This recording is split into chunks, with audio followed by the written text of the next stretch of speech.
It's a new day on the Fitch family farm, home to corgis and many different breeds of chickens. While he may love the corgis, 24-year-old Brian Fitch is going to tend to his first love, chickens. He would go out and take a chair and go sit in the middle of his chicken coop with 10 or 15 chickens climbing all over him. He's always loved chickens, autism. Children love feathers, something about animals with feathers. Ducks, chickens, they love something like that. I don't know what it is, it's the touch, but he has loved that from day one. Brian is an individual with autism. Basically, when we took Brian home, it was like any normal child. We started noticing some slow development, probably at about 18 months to 2 years of age. Although his parents may have noticed Brian's autism, his sister, Lori, did not. I don't remember the exact story, but I think someone came up to me, one of the kids in my class, I was like in elementary school maybe, and they were like, "What's wrong with your brother? You know, what's wrong with Brian?" And I had no idea what they were talking about because I was like, that's just Brian. But it was then that I started to notice that he was different.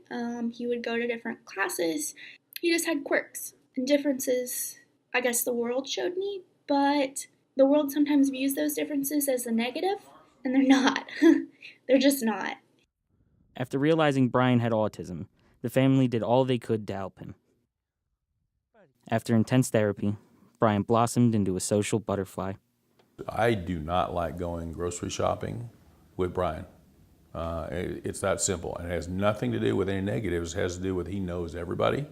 And if I go in for two things, an hour later, we're still not out of Walmart. At 9 years old, Brian began competing in the Special Olympics. He had no problem interacting with others, always introducing himself and making new friends.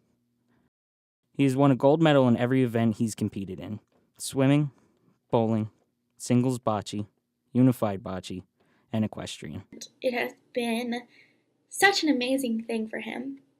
I love the Special Olympics program in Oklahoma, and I think that it's such a positive thing for these kids and adults. Despite being successful at his events, Brian is only there for the people. He is not competitive. While practicing bocce, Brian never mentions winning or losing. Attending an on-campus running event, Brian loves the interactions, especially high fives. Brian created his own chicken business, Cowboy Country Chickens. Brian has over 600 chickens, from Orpingtons to Indonesian ayam samanis. His chickens are largely for showing in fairs. Brian has won many awards for his chickens. Brian enjoys educating others about his chickens. He hosts petting zoos and shows his chickens at 4-H meetings. Brian is such a blessing in my life, and again, he doesn't understand the impact I don't think that he has on everyone around him. You can't help but be happy when he's around. Brian is known for two things: kindness and friendliness.